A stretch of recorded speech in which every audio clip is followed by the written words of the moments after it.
everyone, my name is Hassan Salim and I'm a regulated Canadian immigration consultant of Canada, and I practice here in Saskatoon, Saskatchewan.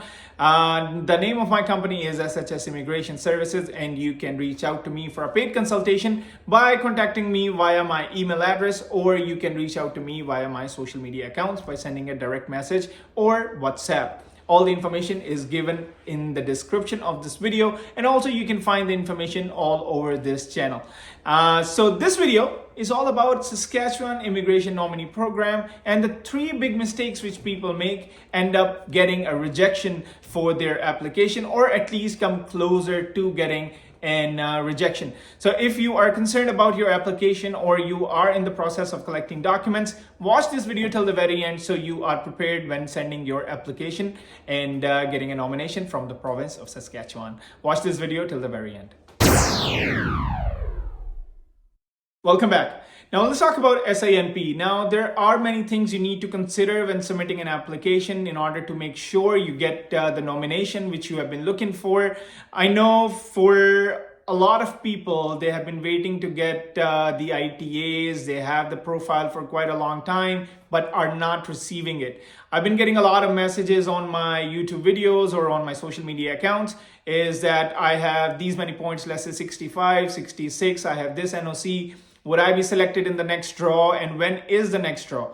Let me tell you, and let me be really honest about it, that no one knows when the next draw would happen. What we have seen in the history, usually there are 2 draws in a month, or sometimes just 1 draw in a month. So just to give you a brief history about the latest draws, the last draw that happened in Saskatchewan or for the SINP was on June 8th, 2023, and today being July 17th, we haven't seen the next draw. So it has been more than a month already, but we are expecting a draw to happen soon, hopefully at least one in July. The last time when we had this draw in occupation and demand stream or express entry, the score was 69, which was relatively lower as what we have seen in the past, like 82s and 80s. So don't lose hope. As I said, many people ask me about would they be selected or not. No one knows. It can go down to 60, go down to 61, 62, or maybe jump up to 82, 84, 85. So again, it's not in my control, it's not in your control. All you can do is make sure you are prepared when it eventually happens and you do get an ITA. Because I have seen many people who are expecting to receive an ITA or who want to receive an ITA eventually receive it and they are not prepared. There are lots of things which can go wrong, but the 3 big things you need to know about today are these. So the first point I have for you guys is having the occupation in the same field as your education. So make sure you do not make a mistake where you are an electrical engineer, mechanical engineer, or whatever education you have, and you show an experience or you count the points towards your work experience in totally random field which has nothing to do with the education you've had. For example, just like I said, electrical engineer, and you show your experience as a restaurant manager. It is a mismatch. You would not get those points, and there are chances your application will be rejected. So make sure your education and work experience match. Do your research yourself, and again, if you have any concern, you can reach out for a paid consultation to me or any licensed consultant. Do not go into the hands of agents all around the world which are just getting money from you and not helping you the best possible way. We call them ghost agents, so don't rely on them. Do your own research. You don't even need a consultant, but if you feel you need some help, you need some support, always reach out to a licensed immigration consultant. And as I said, my information is also on this video. So your education and occupation should be in the same field, so don't make that mistake.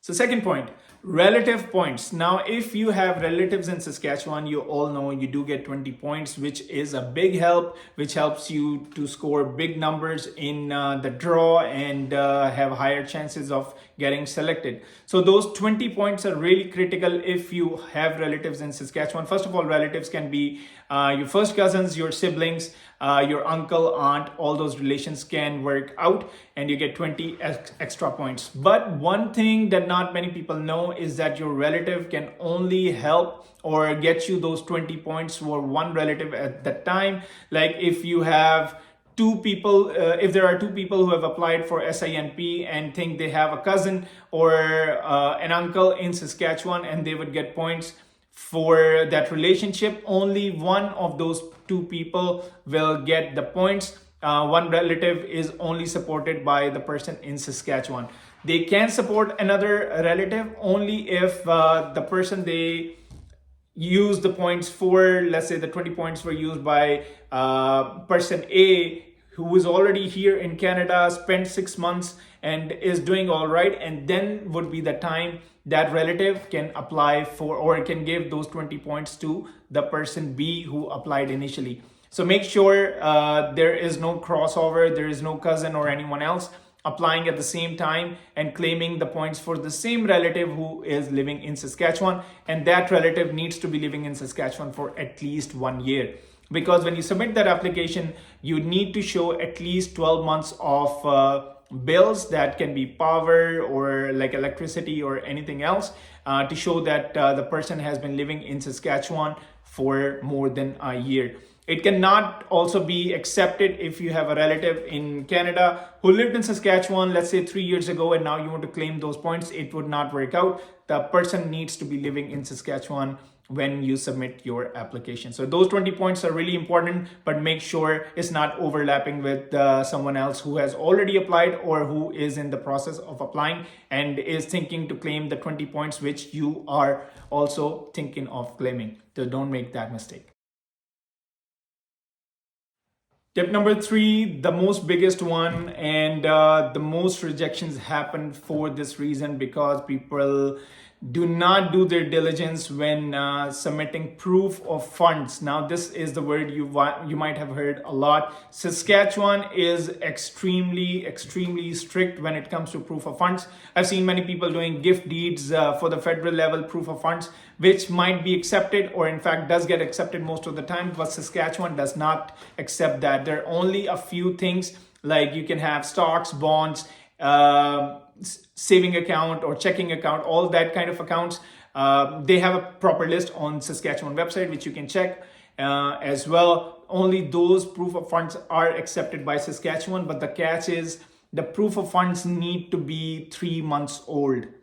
Anytime during the 3 months, the amount of funds which are required, depending on the family size, let's say you are 3, 4, 5, depending on how many kids you have, husband, wife, and let's say 4 kids. If you are family size of 6, your funds need to be equivalent to what's required for the family size of 6 throughout those last 3 months before your submission of application. Even one day it goes lower than what it's required, Saskatchewan can reject that application, and it has happened in the past. So make sure you do your due diligence when it comes to submitting your application, and especially in the terms of proof of funds. The best idea is to have way more funds which are required by your family size because of the inflation right now and how the currency is devaluing in many countries like Pakistan, for example. I know a lot of clients who had a lot of money in their accounts, but now the value is reduced to pretty much the half of what it used to be because of the currency devaluation. Lots of other countries, Nigeria is another example whose currency is devaluing, and if you can receive an ITA, and then you can see yourself lacking in that field. So make sure you are up to date and you stay on top of the funds which are required depending on your family size, and you have enough in your bank account or different forms of payments, like it can be as I said, stocks, bonds, saving account, checking account, and life insurance policy. All that kind of funds would be accepted by Saskatchewan, but gift deed or anything else like a check would not be accepted. So these were the 3 main things which I wanted to share with you. Obviously, there are lots of other things and lots of other factors that go around in the acceptance of the application, you have to make sure you are submitting each and everything which is required of you. So you need to be prepared in order to send your application to Saskatchewan.